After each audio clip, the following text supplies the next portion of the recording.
Good morning everyone. Today we'll be dealing with pain and its theories.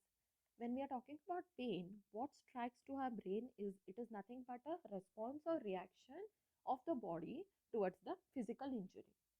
But ideally, when we are dealing with the pain, it is also not only your reaction or response physically towards your physical damage, it is also your emotional experience, which is experienced by the brain towards the injury or towards the pain which is occurring.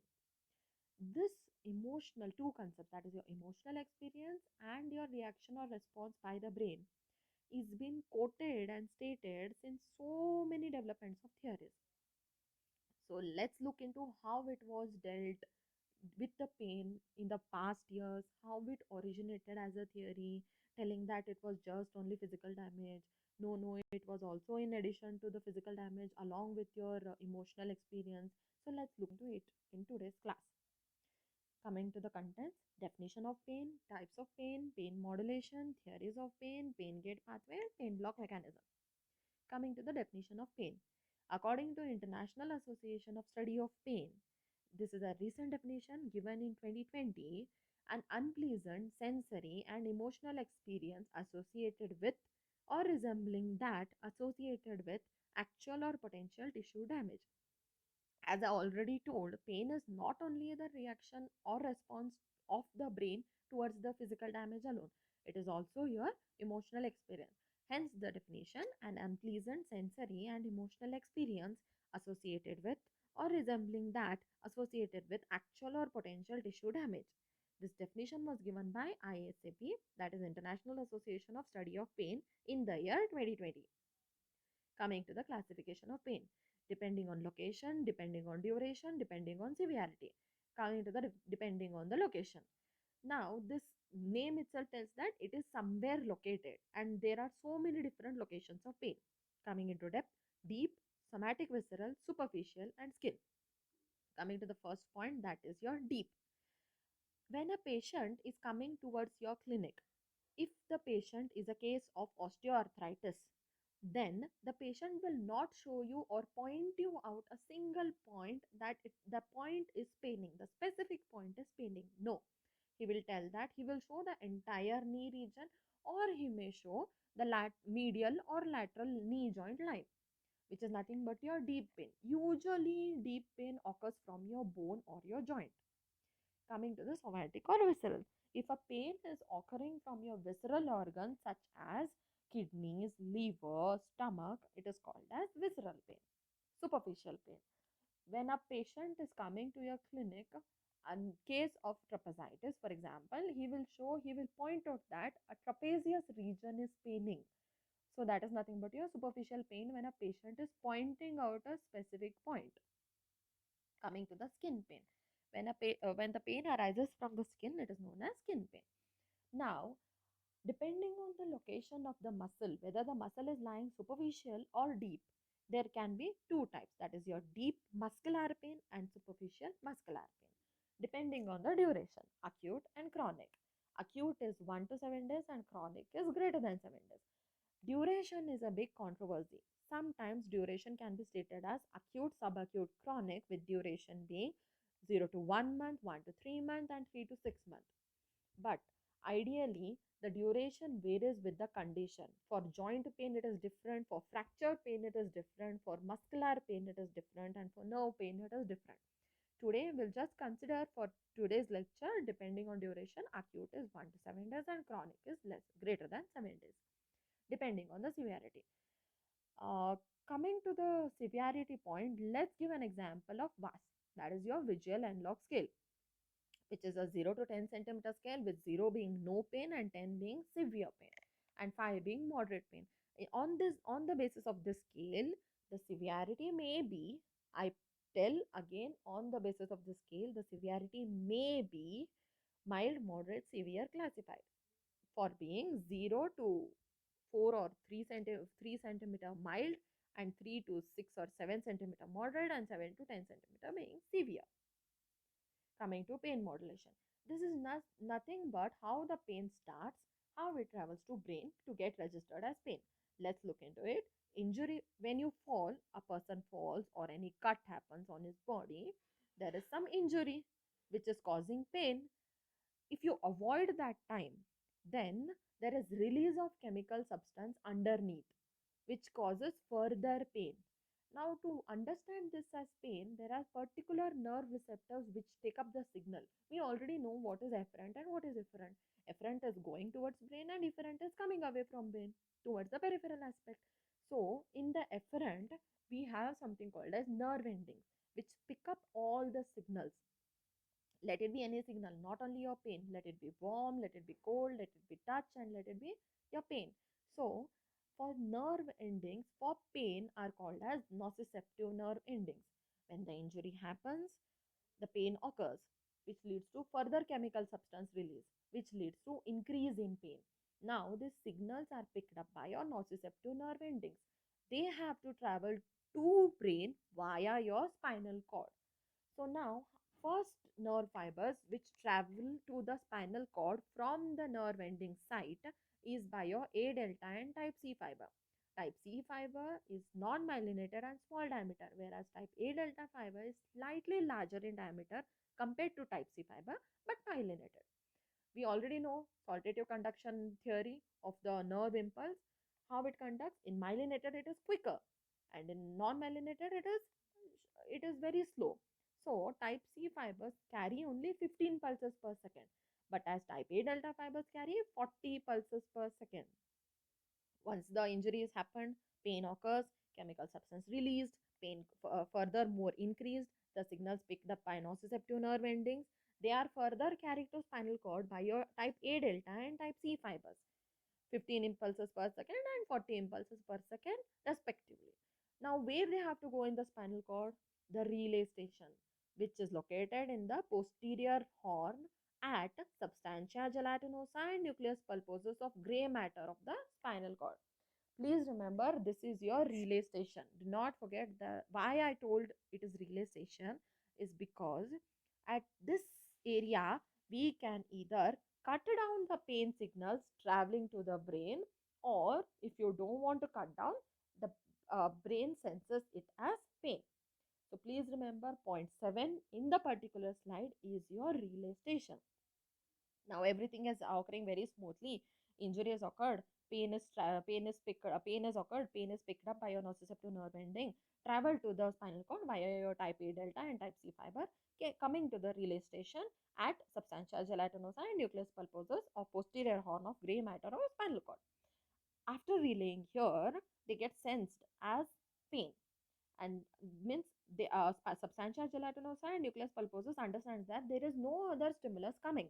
It is only the pain signal coming. So what it does is it will carry the pain stimulus to the brain via lateral spinothalamic tract to get registered as pain.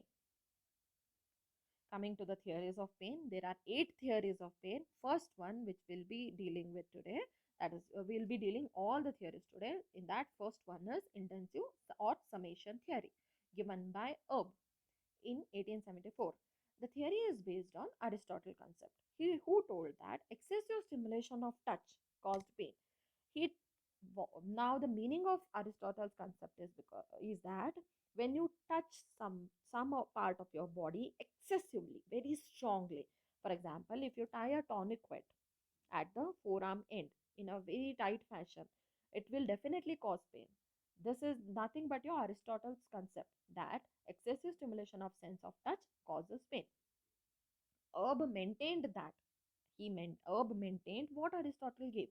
But in addition to that, he told that not only excessive stimulation of touch, but excessive stimulation of anything causes pain if the stimulus intensity has reached its maximum. That's what Erb told.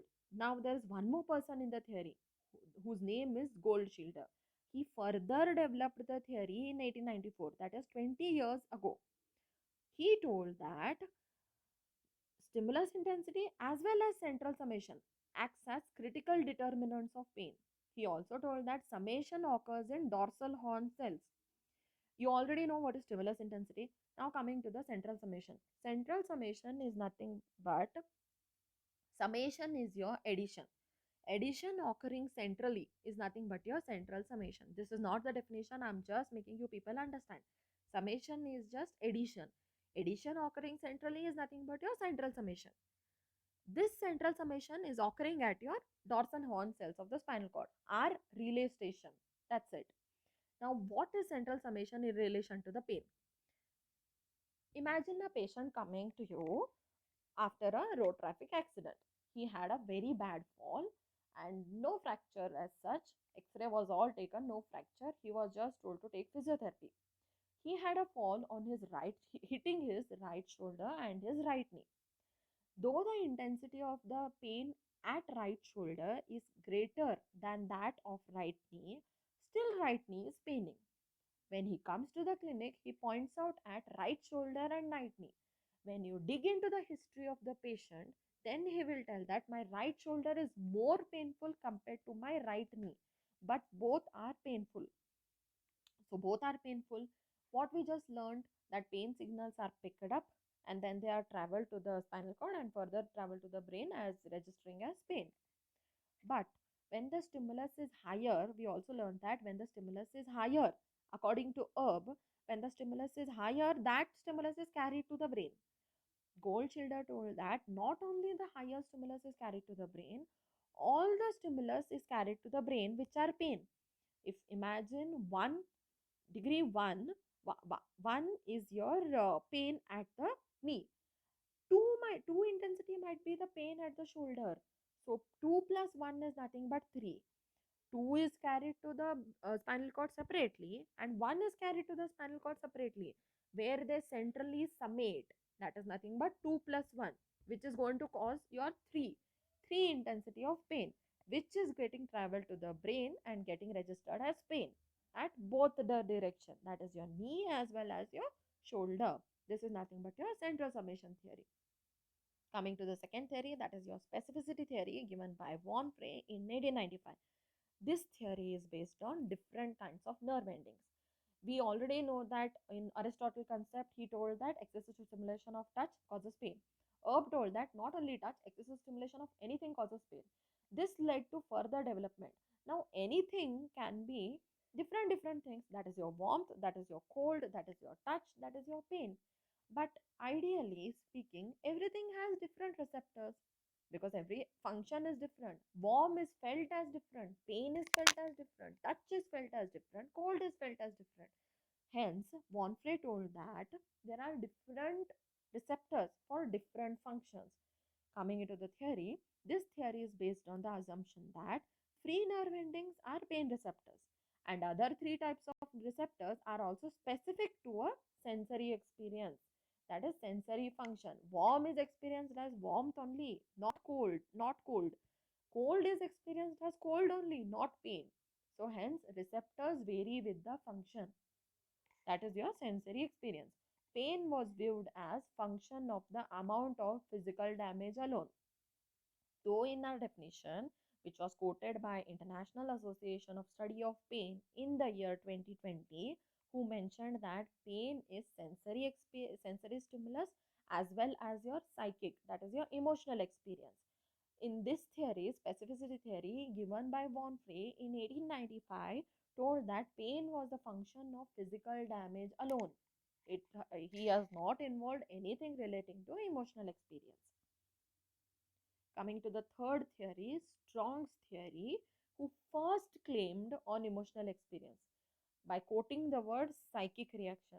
Please remember, when you're writing the theory, you have to write the theory and the words as it is. Do not change the words. If Strong has quoted psychic reaction, mention psychic reaction. Do not mention emotional experience. Okay, coming to the Strong's theory in 1895, Strong believed that pain was an experience based on both noxious stimulus, that is in your physical damage, and psychic reaction, that is nothing but your emotional experience, or displeasure provoked by the sensation. Please remember, he was the first one to quote psychic reaction, that is nothing but your emotional experience, which is seen in the pain. Coming to the fourth, that is number 4 theories of pain, which is called as pattern theory of pain by Naffin in 1934. Early pattern theories suggested that there are two pattern theory. I'll be dealing with the second pattern theory in the further slides. First pattern theory is given by Naffin. The name itself of the theory is pattern theory. In 1934, he stated that all the cutaneous qualities are produced by spatial and temporal patterns of nerve impulses rather than by separate modality specific transmission route. Now, we learned that there are different kinds of nerve receptors for the experiencing different kinds of sensory functions, that is sensory experience. Warmth receptor are for warm, cold receptor are for cold, pain receptor are for pain, and touch receptor are for touch. So the modality of transmission route is also different. That's what we learned today till now. That is till your which theory? Theory number 2. That is by your specificity theory. Strong told only emotional. Emotional is in addition to the physical damage. Pattern told that not only your different kinds of routes, it is also involved on the basis of two things, that is a spatial and temporal. Remember, I gave you an example of central summation. Which example I gave? A person had a fall on his right shoulder and right knee. There were two different regions, right? That is nothing but your spatial. Two different regions having pain. Still, the brain is perceiving that there are two different regions having pain. That is nothing but your spatial pattern. Coming to the temporal. A patient is complaining that daytime a patient is coming to the clinic and he is complaining that on assessment he is complaining that one movement is specifically very painful. Also, the next day when a patient, once you treat, you call the patient the next day patient is complaining that if I sleep on this side, it is paining. So the temporal pattern is nothing but your duration of the time variance, whether the pain is morning or the pain is night. That is nothing but your temporal pattern. That's what was told by Naffin in his theory, that is pattern theory in 1934. Coming to the number 5 theory, that is your central summation theory. We already know now central summation.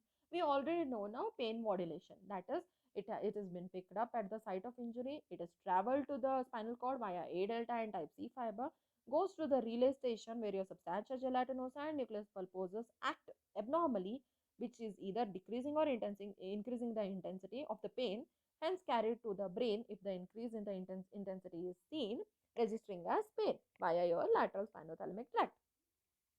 The same thing was quoted by Livingston in 1843. But here he changed the words. He didn't know that substantia gelatinosa and nucleus pulposus existed in the gray matter of the spinal cord. He just know that some neurons exist which are abnormally reverberating, means abnormal reaction is happening, which is causing the pain to travel to brain. Let's look into the theory. This theory proposed that nerve and tissue damage, that is your physical injury, produce intense stimulus, which that is your pain, which activate the fibers, that is your A delta and type C fiber, that project to internuncial neuron pools. That is nothing but your internuncial neuron pools is nothing but your substantia gelatinosa and nucleus pulposus, where they are present in the posterior horn gray matter of the spinal cord. That's it. What we know is already quoted by Livingston. This impulse produce abnormal reverberating circuit with self-activating neuron. The abnormal reverberating circuit is nothing but the relay station decides whether the impulse should be increased in the intensity or decreased in the intensity. Increase in the intensity, it is going to travel to brain. Decrease in the intensity, the pain is not going to get registered by the brain. That's it. Last point, prolonged abnormal activity bombarded cells in the spinal cord and information was projected to brain for pain perception. Same thing. Coming to the fourth theory of pain, number 6 theory, that is fourth theory of pain. As the name suggests, that is fourth theory of pain. So there are something which is related to four. Four are those names given by Hardy, Wolff, Goodell, 3 names based on Strong's theory. Fourth name is Strong. So there are 4 names: Hardy, Wolff, Goodell, and Strong. This is just to remember what is fourth theory, who gave it. Fourth theory was given by 3 people: Hardy, Wolff, Goodell, based on Strong's theory. The theory was given in 1940. This theory is based on Strong's theory and stated that Strong is the first person, right? We already learned in Strong's theory that he is the first person to quote psychic reaction. Now we'll see what did fourth theory mean. Fourth theory told that pain was composed of two components: pain perception and reaction towards it. That's what Strong told. Now, fourth theory told that he went depth into reaction towards it, that is your psychic reaction. He told that the reaction was described as complex physio-psychological process involving cognitive function of the individual and influenced by past experience, culture, and various psychological factors that produce great variation in the reaction pain threshold. He told that the reaction is not only your physical reaction, it is also your psychological reaction as suggested by Strong. Physio psychological process is nothing but your physical process as well as psychological process. When something is happening, your body is doing something towards it, that is nothing but your process of the body. So physical process is nothing but your pain from the site of injury traveling towards the brain, that is nothing but your physical. Psychological process is based on cognitive function, that is your past experience and culture and various psychological factors that produce great variation in the reaction towards pain. Giving you an example, a bite by a mosquito, a bite by a scorpion, which is more painful? Scorpion bite is painful. Have you all experienced again and again bite of a mosquito or a scorpion? You people have experienced many times, many more times bite of mosquito rather than compared to your scorpion. So, which your brain will recognize as a danger, major danger, scorpion or mosquito? Definitely a scorpion. So this is nothing but your psychological process as described by fourth theory given by Hardy Wolf Goodell based on Strong's theory. Coming to sensory interaction theory, that is number 7 given by Nordenbos 1959. This theory has two description systems involving transmission of pain, sensory information with fast and slow diameter.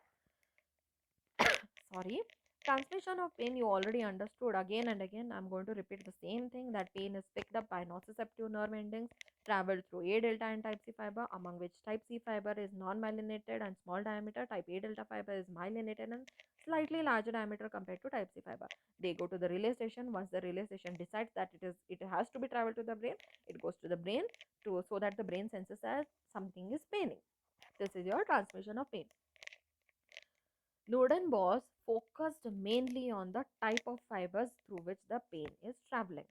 That is, type C is non-myelinated, type A delta is myelinated, type C is small diameter, type A delta is slightly larger diameter.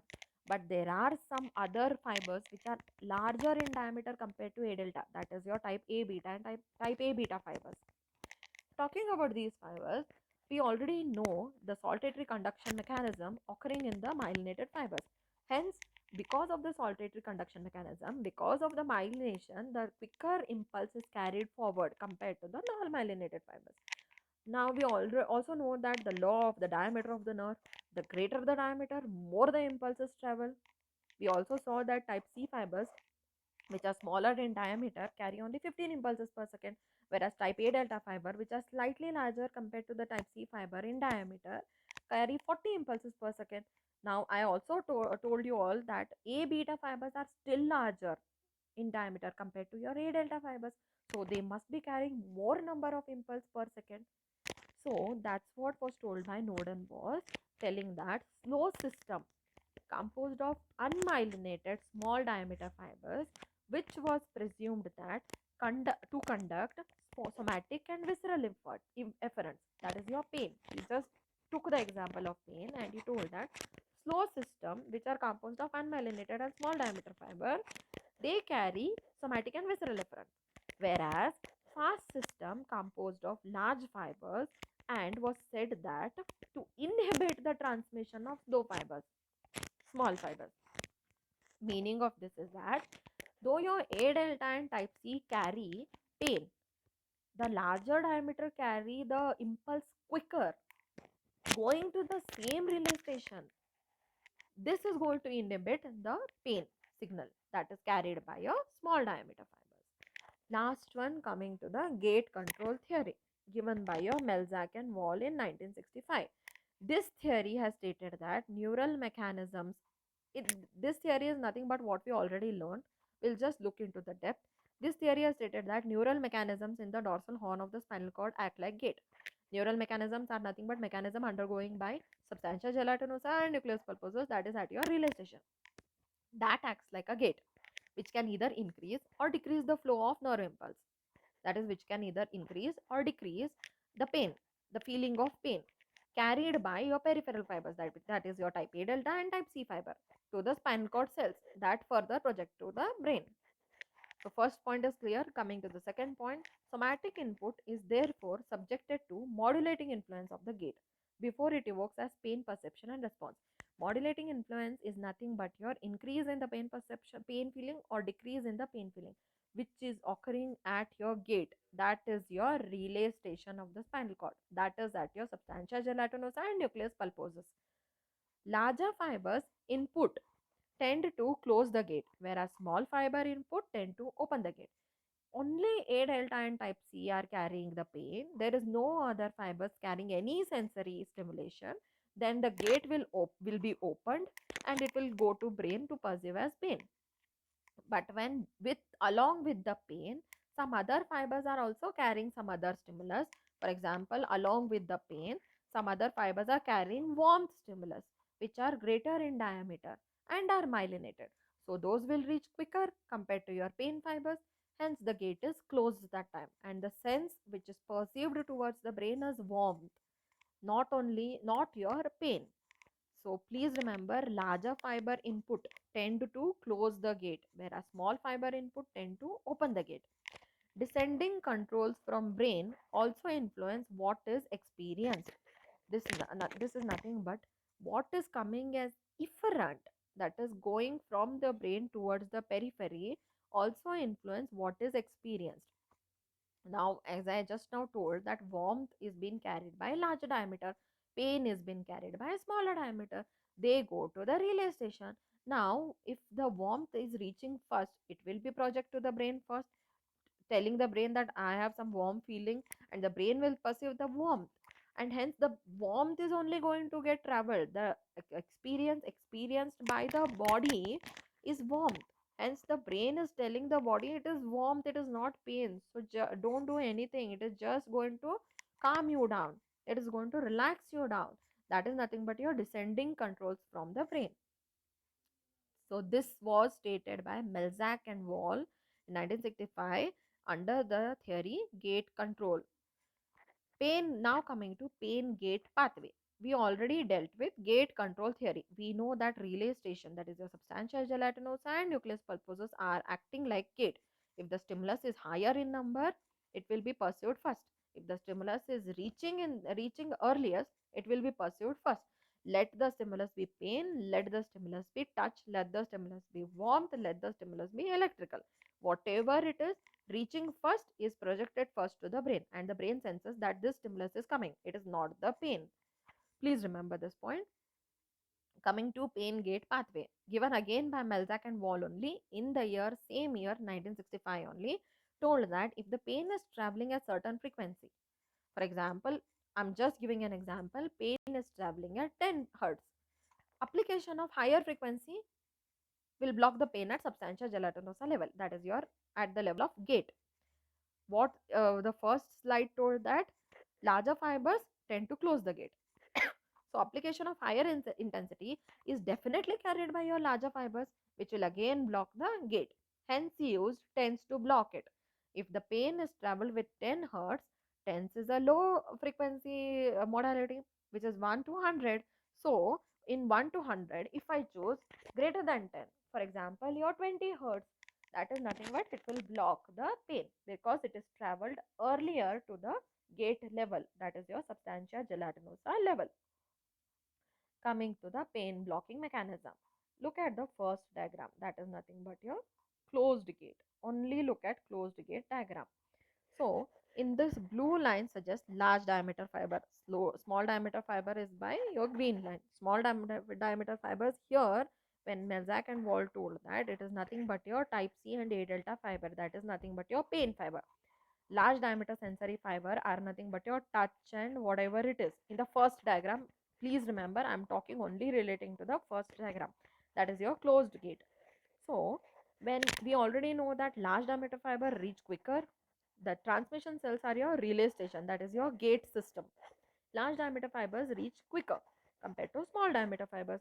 So hence, if large diameter sensory fibers carrying the stimulation of touch, warmth, cold, or whatever it is, whatever nature it is reaching first to the substantia gelatinous and nucleus pulposus, that is only projected towards the brain, and the descending control regarding touch, warmth, cold, or whatever it is being sent by the brain, not of small diameter fiber, that is your pain.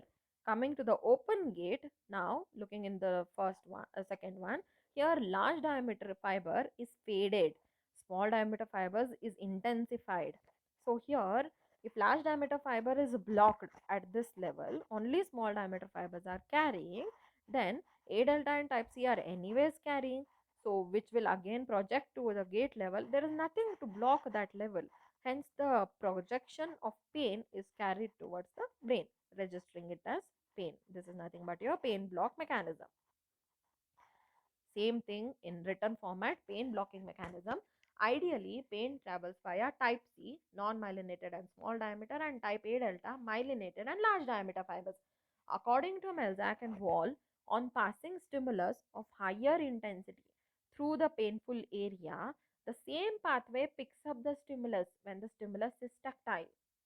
He told that when the stimulus is tactile, passing through the same area, same pathway only picks up the tactile stimulus, not your pain stimulus, and is carried by still larger diameter and myelinated fibers.